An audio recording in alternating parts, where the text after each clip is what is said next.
Assalamualaikum warahmatullahi wabarakatuh.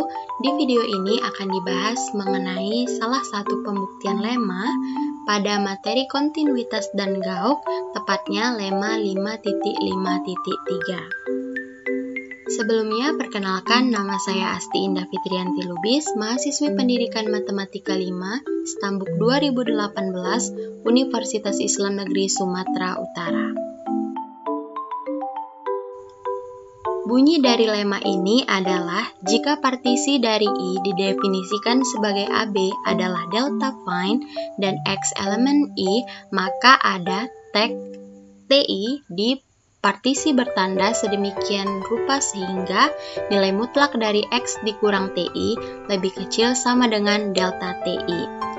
Jadi sebelum kita membuktikan lemma ini, kita akan bahas sedikit mengenai delta fine. Jadi, berdasarkan definisi 5.5.2, dikatakan sebuah gauk pada I adalah fungsi positif yang didefinisikan pada I. Jika delta adalah gauk pada I, maka tag partisi atau partisi bertanda dikatakan menjadi delta fine jika TI elemen II subset dari TI dikurang delta TI, TI ditambah delta TI. Untuk I sama dengan 1 sampai N.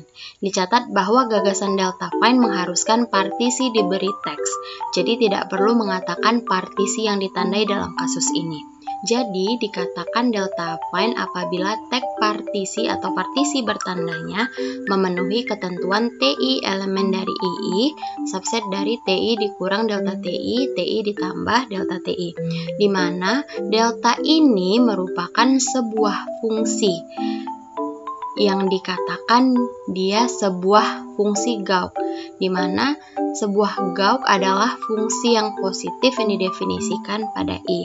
Jadi, apabila ada suatu fungsi dan merupakan fungsi gauk dan tag partisi atau partisi bertandanya memenuhi ketentuan TI elemen dari II, subset dari TI dikurang delta TI, TI ditambah delta TI, maka dia dikatakan delta fine. Atau dapat kita sebutkan delta fine itu merupakan fungsi yang baik-baik saja, dan tidak delta fine berarti fungsi yang tidak baik-baik saja. Itulah penjelasan singkat mengenai delta fine. Kemudian kita lanjut untuk pembuktian dari lemma 5.5.3. Untuk pembuktiannya, kita mulai dari jika X elemen I adalah sebuah subinterval II didefinisikan sebagai XI dikurang 1 sampai XI yang memuat X, maka karena partisi bertandanya adalah delta fine berdasarkan TI elemen II, subset dari TI dikurang delta TI, TI ditambah delta TI. Jadi dapat dituliskan XI dikurang 1 sampai XI subset dari TI dikurang delta TI, TI ditambah delta TI. Jadi penulisan bentuk ini berdasarkan ketentuan yang ada di definisi 5.5.2 yang tadi. Dan kenapa jadinya XI kurang 1 sampai XI? Karena bentuk II yang ini kita ubah menjadi bentuk yang ini, sehingga berubahlah dia di sini. Kemudian dapat kita tuliskan juga X elemen dari TI dikurang delta TI, TI ditambah delta TI. Karena didefinisikan sebagai XI dikurang 1 sampai XI memuat nilai X, maka dapat kita tuliskan X di sini merupakan elemen dari TI dikurang delta TI, TI ditambah delta TI. Dapat kita jabarkan menjadi X lebih besar sama dengan TI dikurang delta TI, lebih kecil sama dengan TI ditambah delta TI.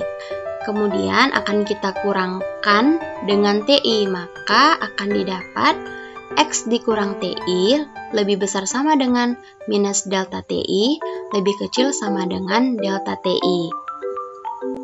Sehingga berdasarkan teorema 2.2.2 yang C, apabila ada bentuk X dikurang TI lebih besar sama dengan minus delta TI, lebih kecil sama dengan delta TI, dapat kita tuliskan menjadi nilai mutlak dari X dikurang TI akan lebih kecil sama dengan delta TI. Sehingga pembuktian dari lemma 5.5.3 akan menjadi seperti ini, dan terbukti bahwa mutlak dari X dikurang TI akan lebih kecil sama dengan delta TI.